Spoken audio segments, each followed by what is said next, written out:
Durante 12 años visité una tumba vacía sin saberlo. Mi hermano Tomás murió cuando yo tenía 16 años y él 19. Recuerdo que aquella noche llovía con fuerza.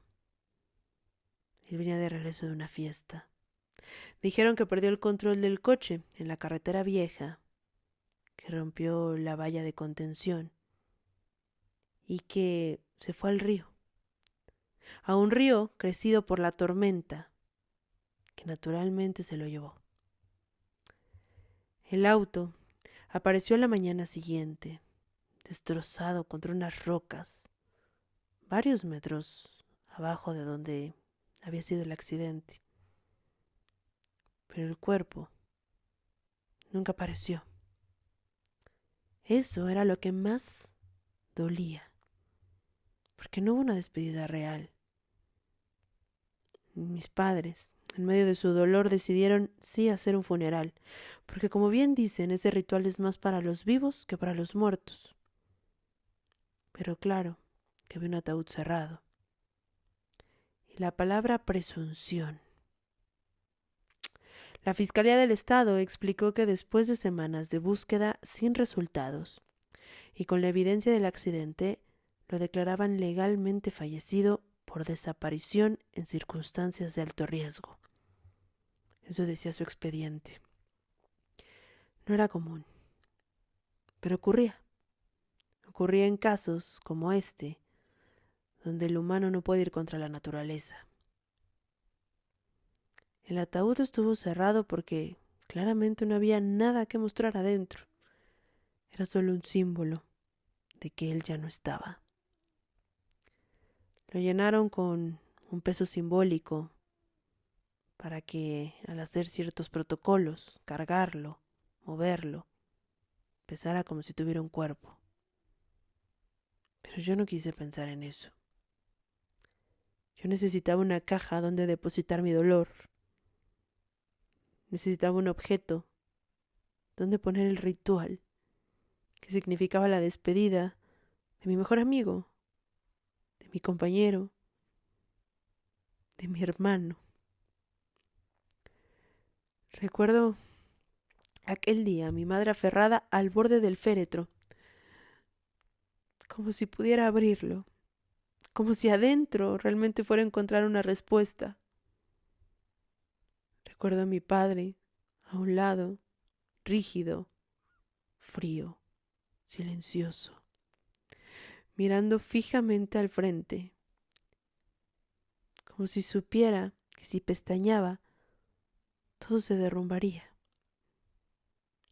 Yo no sé cómo le hice, pero no lloré. Creo que mi cerebro decidió que aquello no era real. Durante meses buscamos buzos, perros, voluntarios, expertos. Yo iba con mis padres a cada reunión con la policía. Escuché cada detalle técnico sobre corrientes, probabilidades, estadísticas, lluvia, tormenta. Ay, al final nos dijeron que el río, en temporada de lluvia, podía arrastrar un cuerpo kilómetros y que a veces nunca regresaban. Pero nos aferramos a eso, a tener al menos una explicación lógica que cubriera la desgracia inevitable que había sucedido. Hasta que 12 años después, alguien rompió esa calma artificial, ese pequeño techo de cristal que habíamos construido para que esta historia no fuera tan dolorosa, para que no hubiera un hueco. Fue en una reunión de antiguos compañeros de Tomás.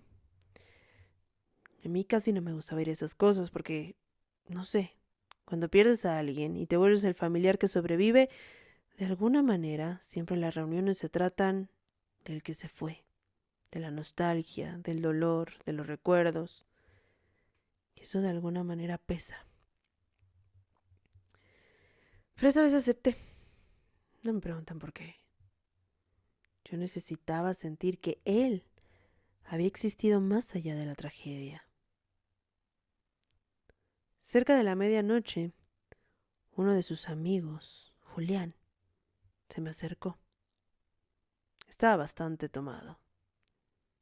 No parecía incoherente, pero sí borracho. Me miró un rato y de repente dijo algo que me conmocionó. Dijo, siempre me pareció raro que nunca encontraran nada, ni ropa, ni restos, nada. Se esfumó. Le respondí lo que había repetido durante años, que el río era traicionero, que la corriente, que la tormenta, y volví a hablar de todos los tecnicismos que había escuchado en cada una de las reuniones a la que había ido con mis papás. Pero él solo negaba con la cabeza. Me dijo, yo estuve en esa carretera esa misma noche. Veníamos de la misma fiesta. Y el río no estaba tan alto como dijeron. No sé, sentí un escalofrío. ¿Qué estás insinuando? Nada. Solo no sé, Tomás estaba raro esa semana. Como si estuviera, no sé, planeando algo, ponle. Y esa palabra se me quedó clavada. Planeando. Cuando volví a casa, no podía dejar de pensar en aquella plática. Por corta que haya sido, me había dejado demasiadas dudas. Planeando. Esa noche no dormí. A la mañana siguiente fui a la fiscalía y pedí una copia del expediente. Claro, se tardaron semanas en dármelo, pero al final lo conseguí. Y lo revisé página por página. El informe describía el coche impactado contra las rocas tras atravesar la valla de contención. Las marcas de frenado eran mínimas. No había evidencia de otro vehículo involucrado.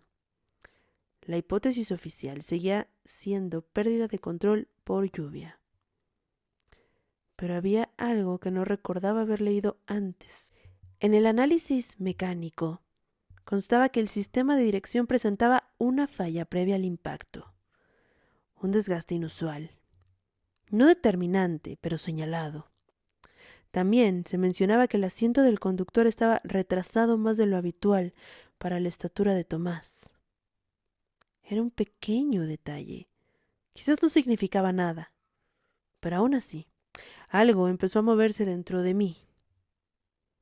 Volví a hablar con Julián, solo que esta vez estaba sobrio, y eso me ayudaba mucho. Le pedí que fuera claro, y él inmediatamente comenzó a decir cosas. Me dijo, Tomás me pidió dinero días antes. No era mucho, pero sí estaba nervioso. Dijo que necesitaba cerrar algo antes de irse. ¿De irse? ¿Te dijo a dónde? No lo sé. Pensé que era una exageración. Siempre hablaba de empezar de cero en otro lado. Empezar de cero. Cuando volví a casa, empecé a observar a mis padres con otros ojos. Mi madre evitaba el tema cada vez que lo sacaba. Mi padre, en cambio, se tensaba. No era tristeza, era incomodidad. Nunca me había percatado de eso. De hecho, lo que yo hacía era evitar el tema, pero porque pensaba que así les evitaba el dolor. Solo que ahora me daba cuenta que así les evitaba la incomodidad. Una tarde subí al ático buscando documentos antiguos. No sabía exactamente qué buscaba. Solo necesitaba encontrar algo que rompiera la niebla. Entre cajas viejas hay una carpeta con papeles de la empresa familiar, la pequeña constructora que mi padre había levantado desde joven. Había estados de cuenta de años atrás, algunos movimientos me llamaron la atención. Sobre todo, las transferencias grandes, retiradas en efectivo semanas antes del accidente. No entendí las cifras, pero sí sabía que eran montos bastante altos. Así que bajé inmediatamente y confronté a mi padre con eso. No negó que hubieran tenido problemas financieros en esa época y me dijo, no es nada, solo tuvimos una mala racha. Eso no es ilegal, ¿o sí? ¿Tomás lo sabía, papá? Y no hubo respuesta. Su silencio fue más elocuente que cualquier respuesta. Sabía que no me iban a decir nada. Así que continué investigando. Días después, encontré algo más. Ya no estaba en el ático, sino en el viejo escritorio de mi hermano, que mi madre se había negado a vaciar desde que él ya no estaba. Había un compartimiento oculto bajo el cajón. Dentro, una memoria USB envuelta en cinta aislante. Inmediatamente cuando la vi, la tomé. Fui a mi computadora y la conecté. No voy a mentir, las manos me temblaban. Yo sabía que dentro de esa USB encontraría respuestas. Y sí, había un solo archivo de video. En la pantalla apareció Tomás, mucho más delgado, más serio de lo que lo recordaba, mirando directamente a la cámara. Y decía, si estás viendo esto, es porque hice lo que tenía que hacer. En ese momento, solo me quedé mirando a la pantalla, estupefacto. Sentí que el corazón se me estaba saliendo del pecho. Tomás, en aquel video, explicaba que la empresa estaba al borde de la quiebra, que había tomado decisiones desesperadas para poder ayudar, inversiones arriesgadas, dinero movido sin consultar. Decía que la presión era insostenible, que había personas a las que no se les podía deber y que él les debía. Terminaba diciendo que no era culpa de papá, que él se había metido en eso. Y el video terminaba abruptamente. No sabía lo que acababa de ver. Yo llevaba años pensando que mi hermano estaba muerto y resultaba que no. O no sabía si en este momento lo estaba, pero al menos sí sabía que no murió cuando todos lo pensábamos. Me quedé reflexionando durante mucho tiempo. Y luego revisé los metadatos de aquel archivo. No soy experto ni nada por el estilo, pero sabía lo básico y con eso era suficiente. La fecha de creación no coincidía con días previos al accidente. Al contrario, había sido grabado 8 días después de la noche en la que supuestamente mi hermano había muerto. Justo lo que pensé. Revisé otra vez, pensando que quizás me estaba equivocando, o no sé, que la ansiedad de saber la verdad me estaba llevando a respuestas equivocadas. Pero no. El archivo tenía un sello digital posterior a la fecha del accidente. Eso significaba una sola cosa. Cuando grabó ese mensaje, se supone que estaba muerto. Pero entonces nunca murió. Fui directo a enfrentar a mis padres. Les mostré la memoria sin decir media palabra, y mi madre inmediatamente empezó a llorar. Les puse el video, y antes de que terminara, mi madre se rompió. Por completo, como nunca jamás la había visto. Y mi padre no pudo apartar la vista de la pantalla. Les exigí que me explicaran. Parecía que los dos habían quedado mudos. Hasta que finalmente mi padre dijo, no fue un accidente. Ya lo sabes. En ese momento, no sé, solo colapsé. Ya lo sabía, yo ya había entendido todo eso, pero el hecho de que mis padres lo dijeran, no sé, era diferente, lo volvía real. Mi papá empezó a contar que las deudas no solo eran bancarias. Tomás había pedido dinero a personas equivocadas, gente muy peligrosa, gente que por supuesto no iba a resolver la deuda con demandas judiciales, sino atacando, donde más dolía. La presión creció, las amenazas también, y una noche Tomás le confesó todo a papá. Dijo que si no desaparecía, no solo él corría peligro. Así que mi padre terminó aquella frase murmurando, la única salida para tu hermano era que muriera. El plan fue suyo. Un coche viejo comprado con efectivo. Aquel efectivo que mi papá había retirado de su cuenta. Tenían documentos preparados, la escena en la carretera cuidadosamente elegida en un tramo que no había cámaras, el vehículo lanzado por la pendiente después de que Tomás, por supuesto que ya no estaba dentro, y el río, le pregunté bastante aturdido. Fue un escenario conveniente, hijo. La tormenta ayudó. Nunca hubo un cuerpo, porque nunca iban a encontrar nada. No existía. Las semanas de rastreo fueron teatro para darle credibilidad a la historia. Y mi madre siempre supo de esto. Yo era el único que no lo sabía. Decidieron que mientras menos personas conocieran la verdad, más seguro estaría el plan. Pero cuando escuché esa palabra les grité, ¿seguro de qué? ¿De su propia mentira? Mi padre me miró como si no entendiera mi indignación. Era la única forma de que tu hermano siguiera vivo. Sí, y mientras yo vivía atormentado todos estos años, pensé que se había muerto. Tomás se fue esa misma noche con una identidad falsa. Parte del dinero restante se utilizó para empezar en otro país. De todas formas, la empresa iba a quebrar. Nosotros nos quedamos con el duelo, con el ataúd vacío, con la tumba que visitaba cada año porque yo no tenía la menor idea de esta basura. Me sentí traicionado, de una forma que no les puedo ni siquiera nombrar. Lloré por alguien que eligió convertirse en un fantasma. Encendí velas frente a una lápida que solo era una coartada. Le pedí a Dios por una persona que seguía en esta tierra. Y lloré. Tantas noches dormí llorando pensando en lo que mi hermano había sufrido, lo que le había pasado, en las preguntas si le había dolido. Y yo pensé que no podía doler más. Pero sí. Hasta que después de 2 semanas de aquella confesión recibí un sobre sin remitente. Cuando lo abrí, había una fotografía reciente. Era Tomás.